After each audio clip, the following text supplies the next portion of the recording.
الطلاب الأعزاء، طلاب سنة 5 ابتدائي، عاملين ايه؟ يا رب تكونوا في أفضل حال دائما وأبدا. يا رب تكونوا بخير. جينا النهاردة عشان نشرح الدرس الأول اللي في منهج الترم التاني. أول درس في الترم التاني بعنوان نمو السكان وتوزيعهم في بلدي. نمو السكان، يعني ايه كلمة نمو السكان دي يا مستر؟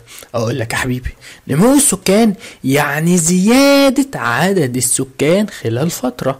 عدد سكان مصر بيزيد؟ طبعا بيزيد وبشكل كبير جدا. يبقى كلمة نمو السكان معناها زيادة عدد السكان خلال فترة. طيب مين المسؤول عن عد السكان؟ عندنا جهاز اسمه الجهاز المركزي للتعبئة العامة والإحصاء، هو اللي بيقوم بعملية عد السكان كل 10 سنوات. طيب يا مستر، هي مصر بتعمل التعداد ده من زمان؟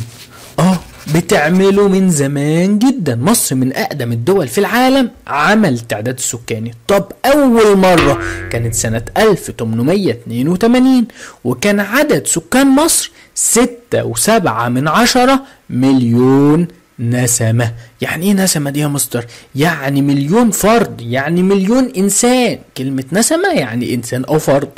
طيب آخر مرة عملنا التعداد كانت 2017، كان عدد سكان مصر كام؟ 94.8 مليون نسمة، مليون فرد. وبكده يكون عدد سكان مصر تضاعف، يعني زاد 14 مرة، 14 ضعف الرقم ما بين 82 لحد 2017، وده رقم كبير جدا جدا جدا.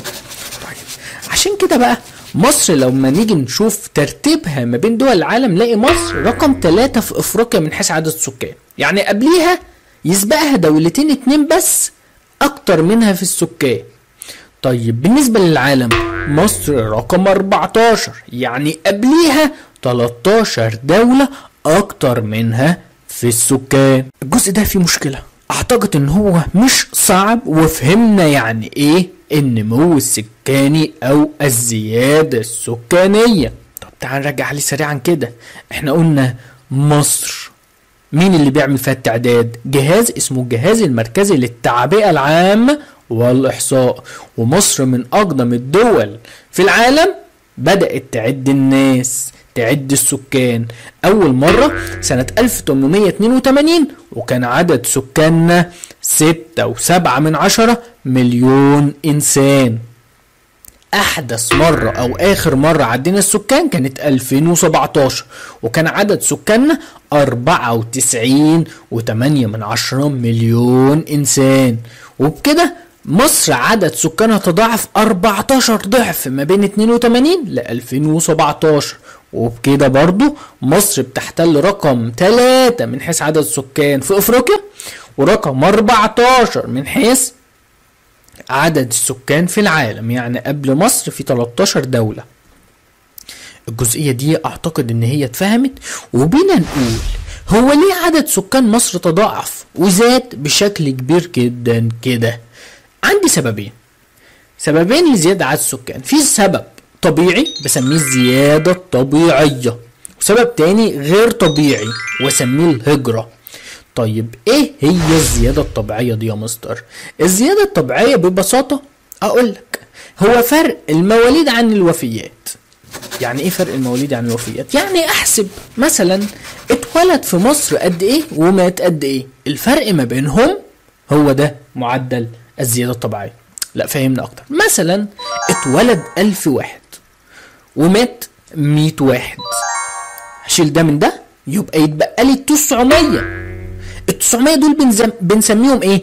الزيادة الطبيعية. يبقى الزيادة الطبيعية هي فرق بين عدد المواليد وعدد الوفيات خلال فترة معينة. هي دي ايه؟ الزيادة الطبيعية. طيب هو معدل مواليد الأطفال زاد ولا قل؟ لا، معدل المواليد في مصر بينخفض، انخفاض معدل المواليد. طب الوفيات يا مستر؟ الوفيات كمان أعدادها بتقل. تتميز مصر بانخفاض معدل الوفيات. طب ليه؟ طيب أنا عايز أفهم ليه معدل المواليد قل بما تفسر انخفاض معدل المواليد في مصر؟ اقول لك في اسباب خلت نسبة الاطفال تقل في مصر. ايه هي؟ نتيجة الوعي ما بين الشباب بأهمية تنظيم الأسرة، الخلفة الكتير والولاد الكتير مش حاجة كويسة. كمان كان في ظاهرة زمان هي الجواز بدري، دي ما عادتش موجودة، فده خلى معدل المواليد قل بشكل ملحوظ وبشكل كبير جدا. طيب يا مستر، هو معدل الوفيات هو كمان قل ليه؟ دي برضو مهمة. قل ليه؟ قل عشان التقدم الطبي، بقى فيه رعاية صحية في مصر، بقى فيه عدد مستشفيات اكتر، فده خلى معدل الوفيات يقل بشكل كبير وملحوظ. ده الزيادة الطبيعية. الزيادة اللي بعد كده اسمها ايه؟ الزيادة الغير طبيعية. انا قلت لك يعني ايه زيادة غير طبيعية؟ هي الهجرة. طب يعني ايه هجرة؟ انتقال الفرد من مكان لآخر بغرض الإقامة أو العمل. ده تعريف الهجرة، انتقال الفرد من مكان إلى آخر بغرض الإقامة أو العمل. طيب يا مستر، هي الزيادة الغير طبيعية أنواع؟ الهجرة أنواع. إيه أنواعها؟ أول نوع اسمه الهجرة الداخلية، ودي تتم جوه مصر. الهجرة الخارجية، ودي بتتم مصر ودولة تانية. الهجرة هو انتقال الفرد من مكان إلى آخر. طب لو الفرد ده اتنقل من القاهرة لإسكندرية يبقى دي هجرة إيه؟ داخلية. هي انتقال الفرد من مكان لآخر داخل الدولة، يعني واحد ساب السويس وراح القاهرة، هجرة داخلية. طيب تعالى بص معايا كده، أدا محافظتين، في محافظة اسمها الوادي الجديد، في واحد خرج منها سابها وراح قعد في القاهرة، يبقى دي يا هجرة إيه؟ يبقى دي هجرة داخلية، وزيها زي أي محافظتين في مصر، اسمها هجرة داخلية. إنما الهجرة الخارجية بقى هو إن في فرد يسيب بلده اللي هي مصر ويروح يقعد في دولة تانية خالص. يعني اديني مثال، أقولك واحد قرر إن هو يسيب مصر ويروح يقعد في الخليج او اي دولة من دول الخليج زي المملكة العربية السعودية مثلا، دي هجرة ايه؟ هجرة خارجية، لانه ساب مصر وراح دولة تانية. طب واحد تاني ساب مصر وراح قعد في فرنسا او اي دولة اوروبية، تبقى دي برضو ايه؟ هجرة خارجية. يبقى عرفنا الفرق ما بين الهجرة الداخلية والخارجية، اعتقد ان هي مش صعبة. طيب هو ليه اصلا الناس بيسيبوا البلد ويمشوا او يسيبوا مكان ويروحوا مكان تاني؟ اسباب. اول سبب ان هم بيدوروا على فرصة عمل افضل، بيدوروا على شغل احسن يجيب لهم فلوس اكتر، يبقى ده اسمه البحث عن فرص عمل افضل. طب تاني سبب وهو انه بيدور على مستوى معيشة احسن اللي يخليه يسيب مكان ويروح مكان تاني، لان المكان التاني ده افضل من الاولاني. طيب السبب الثالث ان هو عايز يدور على تعليم احسن، يعني واحد بيهاجر للقاهرة في جامعة القاهرة ومستشفيات احسن او تعليم افضل. اكتر المحافظات بيروح لها ناس بيهاجروا اليها هي القاهرة واسكندرية. بقية المحافظات الناس بتمشي منها، يروحوا فين؟ يروحوا القاهرة واسكندرية. عشان كده القاهرة واسكندرية بنقول عليهم كده لقب اسمه ايه؟ المحافظات الجاذبة للسكان، يعني بتشد السكان ليها يروحوا يقعدوا هناك، عشان هناك في فرص عمل ومستوى احسن وتعليم افضل، فبيروحوا القاهرة واسكندرية. انما المحافظات التانية اللي هي بقى المحافظات بقى هنسميها اسم تاني، اسمه المحافظات الطاردة للسكان. يعني ايه طاردة؟ يعني السكان بيسيبوها ويمشوا. طب ليه؟ مفيش فرص عمل احسن، مستوى المعيشة اقل، تعليم مش كويس، فبيسيبوها ويروحوا القاهرة واسكندرية. يبقى اسباب الهجرة اتفهمت هي كمان ولا لا؟ فهم. طيب اللي يحصل بقى لما السكان يفضلوا يسيبوا الريف ويروحوا المدن، ما النتائج المترتبة على الهجرة المستمرة من الريف الى المدن؟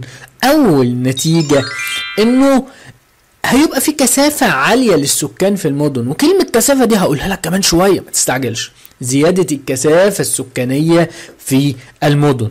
طب تاني نتيجة للهجرة من الريف الى المدن، الخدمات او الحاجات الحلوة اللي في المدن هتقل. يعني مثلا الناس بتهاجر عشان تعليم، المدارس هتبقى زحمة، المستشفيات هيبقى زحمة، فده اسمه ايه؟ زيادة الضغط على الخدمات العامة في المدن.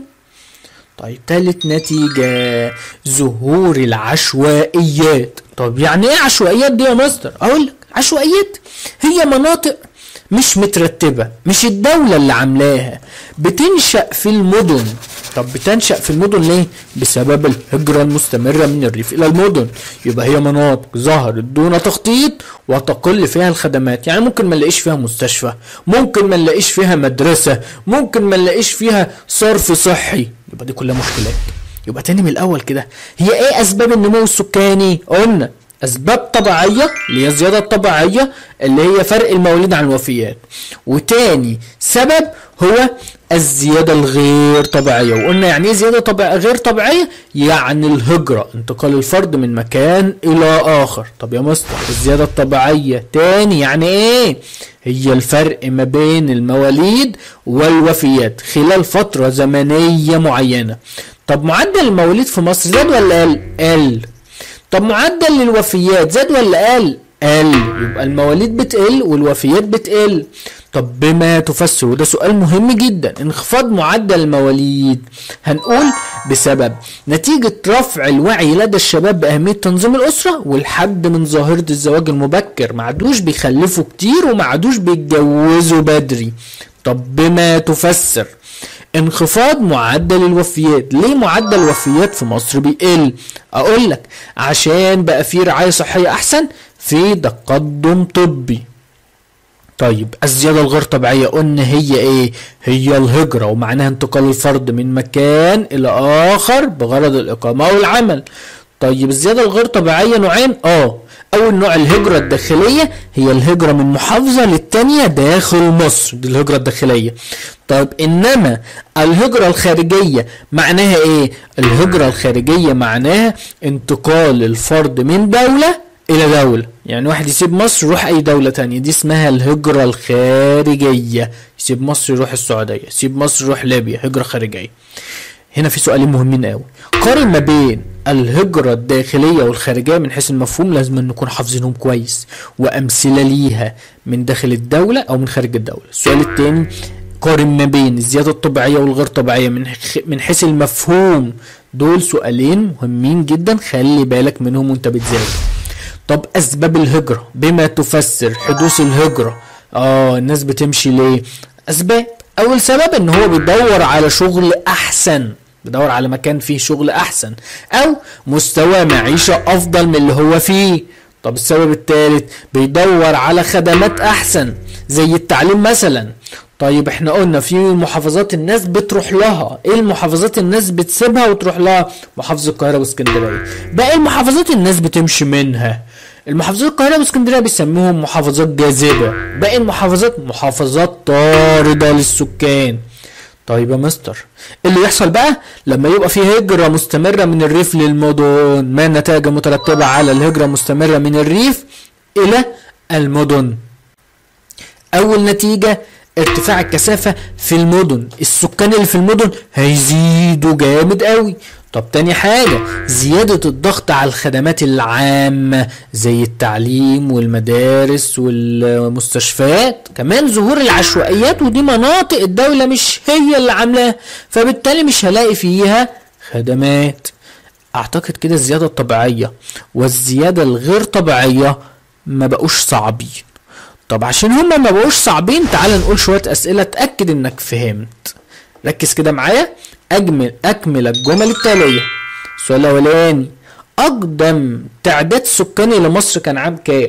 1882. شطار، ده اقدم تعداد. طيب اخر تعداد سكاني او احدث لمصر كان سنة كام؟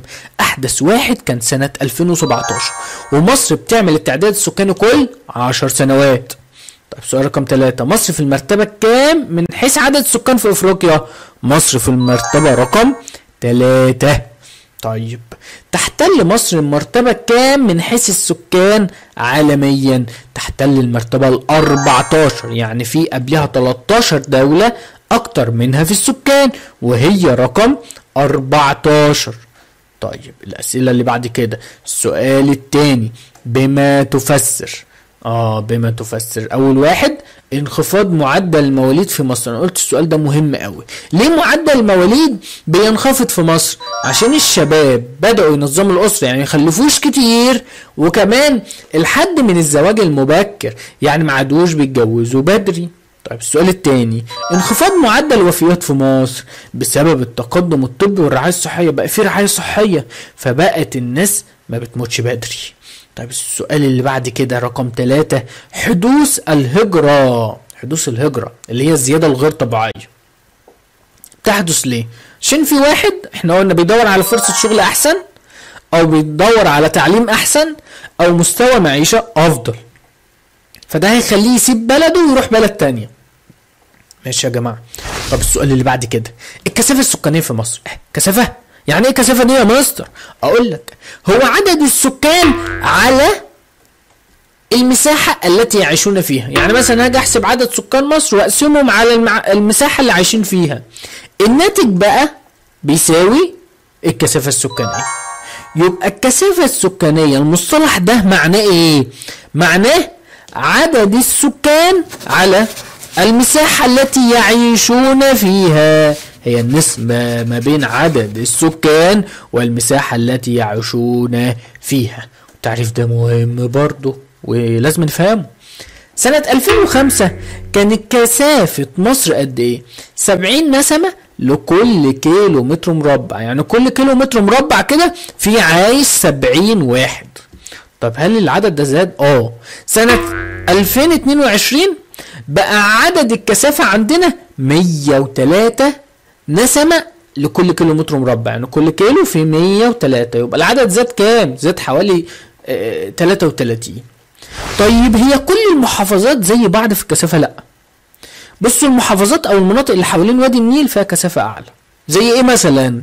القاهرة، الجيزة، دول محافظات اعلى محافظتين من حيث الكثافة السكانية في مصر. طيب مطروح بتقل فيها الكثافة بشكل كبير جدا. الوادي الجديد برضو محافظة صحراوية يقل فيها السكان. محافظة البحر الاحمر محافظة جبلية يقل فيها السكان.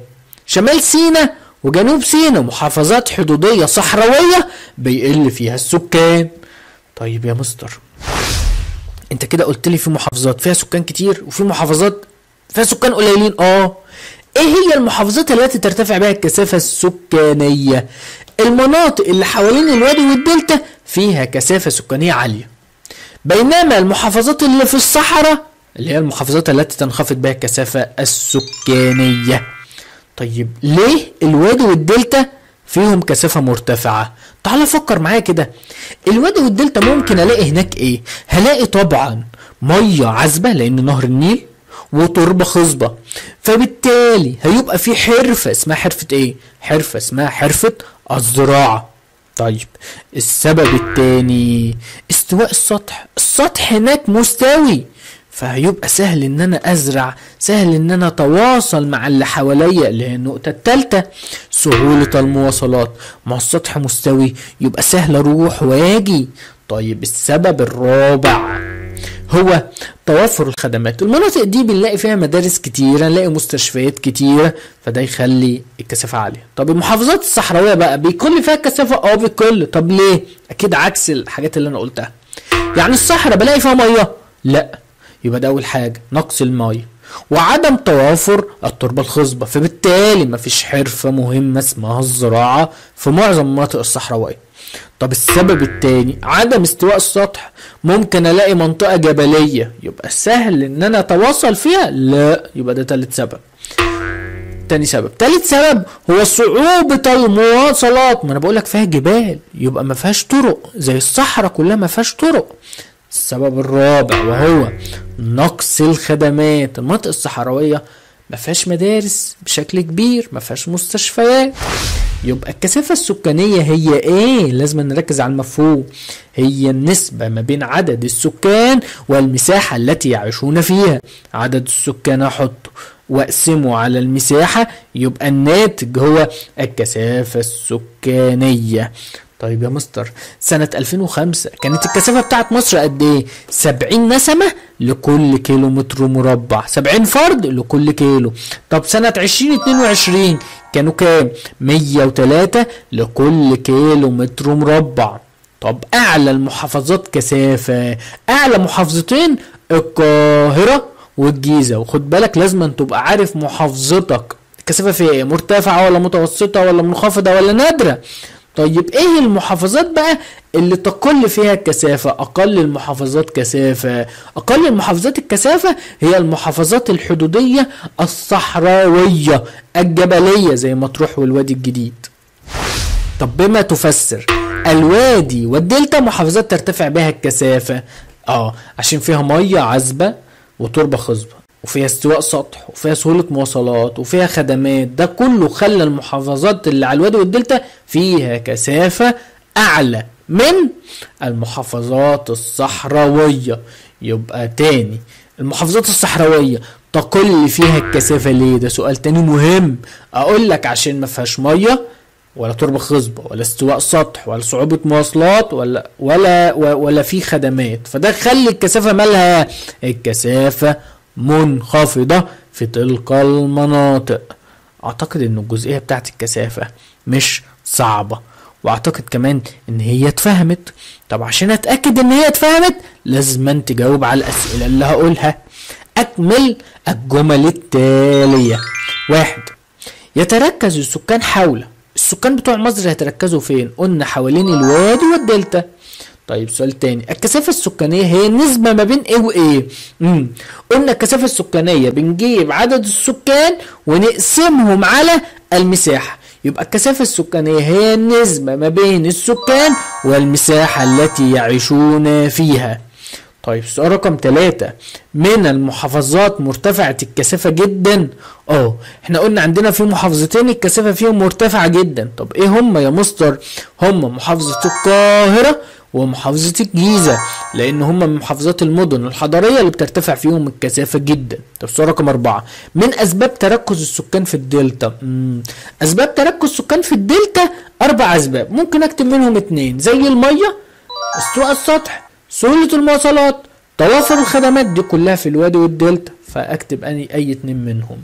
صعب دي؟ لا مش صعب، وده اسئلة مهمة جدا نركز عليها. طيب انا عندي مشكلة اسمها مشكلة الزيادة السكانية، احلها ازاي دي يا مستر؟ يعني مشكلة الزيادة عدد سكان مصر بيزيدوا. طب هل المشكلة دي مشكلة فرد بس؟ لا. هل هي مشكلة دولة بس؟ لا. يبقى لازما يتشارك الفرد والدولة في حل هذه المشكلة. طب دور الفرد ان هو يعمل ايه؟ ينظم الاسرة، ما عادش يخلف كتير عشان عدد سكان مصر ما يزيدش، يبقى تنظيم الاسرة لتقليل معدل المواليد. طيب تاني حل بالنسبة للفرد التوجه للمدن الجديدة، ما نسافرش للمدن القديمة اللي فيها عشوائيات زي القاهرة والجيزة مثلا، ممكن اروح مدن جديدة. طيب دور الدولة ان هي توعي من خلال وسائل الاعلام مثلا بخطورة الزيادة السكانية، الدولة توعي الناس ان هي تقلل عدد السكان. طيب دور الدولة كمان تعمل ايه؟ تبني المدن الجديدة. مش احنا بننصح الفرد ان هو يسافر المدن الجديدة؟ يبقى دور الدولة بناء المدن الجديدة. طيب الحل الثالث اللي بعد كده توفير الخدمات كالصحة والتعليم في المحافظات الصحراوية، فبالتالي الناس ما عادتش تهاجر للمدن وتفضل في المناطق اللي هي فيها. وبكده نكون وصلنا لنهاية الدرس الأول. استنوا معانا التدريبات، والدرس الثاني هيكون معاكم طول السنة مستر بشوي فؤاد. دائما وأبدا أولياء الأمور وأبنائنا الأعزاء في سلام، إلى اللقاء، أشوفكم على خير.